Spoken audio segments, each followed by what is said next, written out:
ये ठीक है कि कानून बनाना केंद्र सरकार के हाथ में है, लेकिन ऐसे कानून का फ़ायदा नहीं कि जहाँ 2-1 से और ये हमारे प्रधानमंत्री और केंद्र सरकार का मंत्री अगर कोई चीज़ तय करेंगे तो वहाँ लीडर ऑफ अपोजिशन की तो कोई अहमियत ही नहीं है। और यही कारण है कि संवैधानिक संस्थाएँ बर्बाद हो गई हैं। पूरे का पूरा इसका विरोध किया जाएगा, ईवीएम का पूरे प्रदेश में हर ब्लॉक पे इसका विरोध किया जाएगा। और एक बार अगर ये ईवीएम का विरोध चालू होगा, जनता सड़कों पे ईवीएम के खिलाफ आएगी, तो ये विरोध विधानसभा और लोकसभा तक भी जाएगा। बंगाल चुनाव और देश के हर चुनाव में वीवीपैट की पर्ची और ईवीएम के वोटों में भारी फेरबदल है और यही कारण है कि भारतीय जनता पार्टी ईवीएम के सहारे चुनाव जीत रही है। चीफ जस्टिस ऑफ इंडिया ये ना कहे कि ये जो यूथ अनएम्प्लॉयड गांव का घूम रहा है ये कॉकरोच है, ये बहुत बड़ा विषय है जो आज हमारा देश में चल रहा है। हमारे यूथ को कॉकरोच कहा जा रहा है, संवैधानिक संस्थाएं कह रही हैं। बड़ा दुखद विषय है जो देश में हो रहा है। 4 PM न्यूज नेटवर्क में आप सभी का स्वागत है। मैं हूं क्षितिज कांत। तमाम चुनाव हो जाने के बाद लगातार आप देख रहे हैं सवाल खड़े होते हैं ईवीएम पर, वीवीपैट को लेकर के तमाम सवाल होते हैं। एक बार फिर से चुनाव होने की बात हो रही है। पंचायती राज चुनाव ईवीएम से एक नया शासनादेश जारी हुआ है और उसके बाद तमाम सवाल खड़े होने लगे हैं कि आखिरकार क्या कुछ करवाना चाहती है सरकार और क्या कुछ चुनाव आयोग करने वाला है। तमाम सवाल हैं। हम इस समय लोकदल के राष्ट्रीय अध्यक्ष चौधरी सुनील सिंह जी के साथ में हम बात करेंगे। सुनील जी, चुनाव करवाने की बात हो रही है, जो पंचायती राज चुनाव होंगे वो ईवीएम से, इस तरीके की बातें चल रही हैं। पहले की अगर बात की जाए तो पहले बैलेट पेपर्स पे होते थे, ईवीएम पर विपक्ष लगातार सवाल खड़ा करता रहा है। ये सब पूरा जो मामला चल रहा है इस पर क्या कहेंगे? देखिए, मामला बहुत गंभीर है।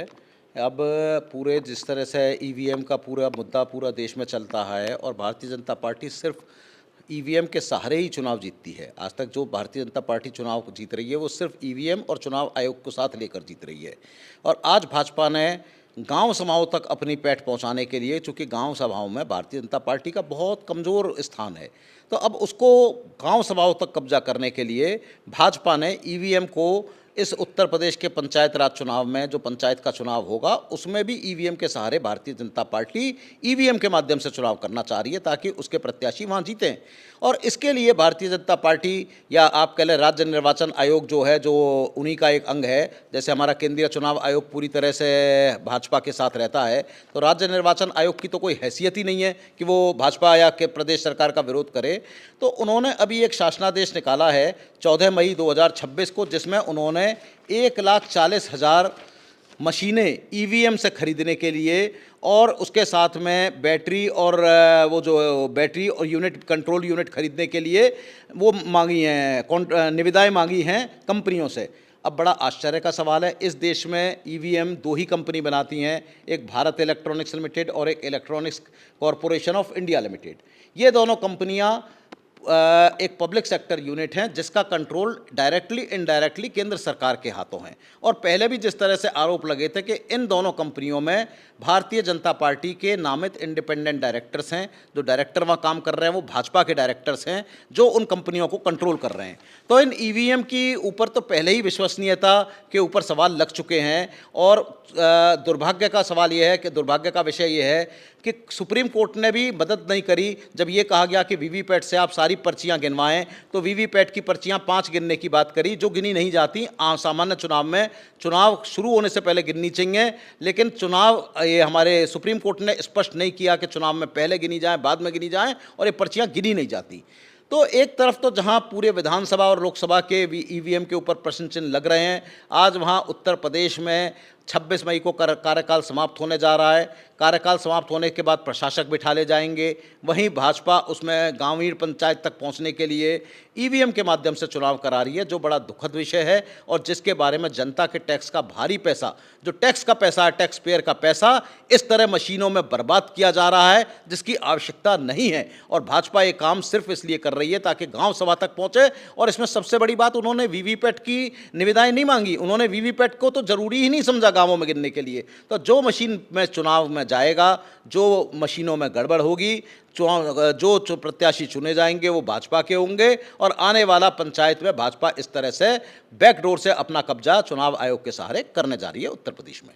सुप्रीम कोर्ट ने फटकार लगाई थी चुनाव आयोग में, जो चुनाव आयुक्त जो बैठे हुए हैं उनको लेकर के कहा कि एलओपी की कोई इसमें भूमिका क्यों नहीं रही। तमाम सवाल उसके बाद खड़े होने लगे कि आखिरकार ये खेल कौन सा हुआ, डायरेक्ट गवर्नमेंट उसमें इन्वॉल्व हुई, उनके लोग थे वहाँ पर।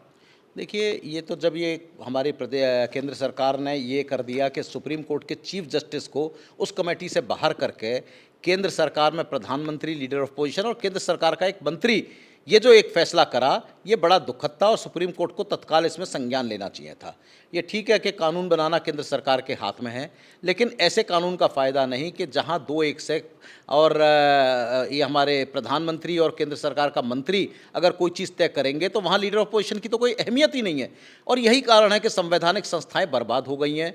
चुनाव आयोग पूरी तरह एक पक्षीय काम कर रहा है, क्योंकि वो बीजेपी का चुनाव आयुक्त है, वो कोई देश का चुनाव आयुक्त नहीं है। यही हाल अभी राहुल जी ने एक चिट्ठी लिखी लीडर ऑफ पोजीशन ने कि सीबीआई के बारे में उन्होंने जो सवाल उठाए, जो लोग दिए गए, उनके बारे में कोई वर्णन ही नहीं दिया गया। तो एक तरह से सीबीआई का निदेशक जो अभी नियुक्त होना है, उसके ऊपर भी पूरी तरह से एक तरफा सरकार चाह रही है कि उनका मंत्री और वो मिलकर किसी को भी सीबीआई नियुक्त कर दें और सीबीआई फिर तोते की तरह केंद्र सरकार के नियंत्रण में काम करे। और ये संवैधानिक संस्थाएं, चाहे चुनाव आयोग, सीबीआई और इस तरह की जो संस्थाएं हैं, ईडी, ये एक तरह से केंद्र सरकार ने तोता बना ली हैं और इन तोते के सहारे 2047 तक केंद्र सरकार शासन करना चाह रही है। ये उनके तोते हैं और इसी को लेकर आज ये पूरा का पूरा जो एक होना चाहिए कि सुप्रीम कोर्ट का न्यायाधीश हो उसमें और लीडर ऑफ पोजीशन हो और प्रधानमंत्री हो, लोकदल मांग करता है कि जो लोग इस तरह के चुने गए, हमारा सुप्रीम कोर्ट, हमारी केंद्र सरकार तो संज्ञान लेगी नहीं, लेकिन सुप्रीम कोर्ट संज्ञान लेके इनको भंग करे और दोबारा से चाहे वो चुनाव आयुक्त हों, चाहे कोई ईडी का निदेशक चुना गया हो, चाहे सीबीआई का हो,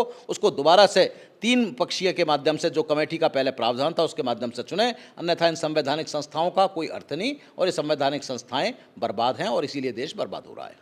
आपने अभी इस शासनादेश की बात की, अगर लागू हो जाता है, ईवीएम से अगर चुनाव होता है तो उसमें आपने एक बड़ी धांधली की भी आशंका जताई है। क्या लग रहा है कि इसको जो ग्रामीण स्तर पर जो प्रधान जो चुनाव लड़ते हैं, जो बहुत छोटा चुनाव होता है, क्या उसको एक्सेप्ट करेंगे? बिल्कुल, ग्रामीण लोग पहले ही ईवीएम पे विश्वास नहीं करते और जिस तरह से राज्य सरकार ने ये करा है, और मुझे नहीं लगता कि ग्रामीण लोग इसको एक्सेप्ट करेंगे और सारे का सारा हमारा पंचायती राज संगठन और लोकदल, हम सब मिलकर इसका विरोध करेंगे। और ये मान लीजिए कि सभी जितने जिला आपके ब्लॉक मुख्यालय हैं, शीघ्र ही इसके विरोध में धरना प्रदर्शन चालू होगा। गांधीगिरी तरीके से पूरे का पूरा इसका विरोध किया जाएगा। ईवीएम का पूरे प्रदेश में हर ब्लॉक पे इसका विरोध किया जाएगा। और एक बार अगर ये ईवीएम का विरोध चालू होगा, जनता सड़कों पर ईवीएम के खिलाफ आएगी, तो ये विरोध विधानसभा और लोकसभा तक भी जाएगा।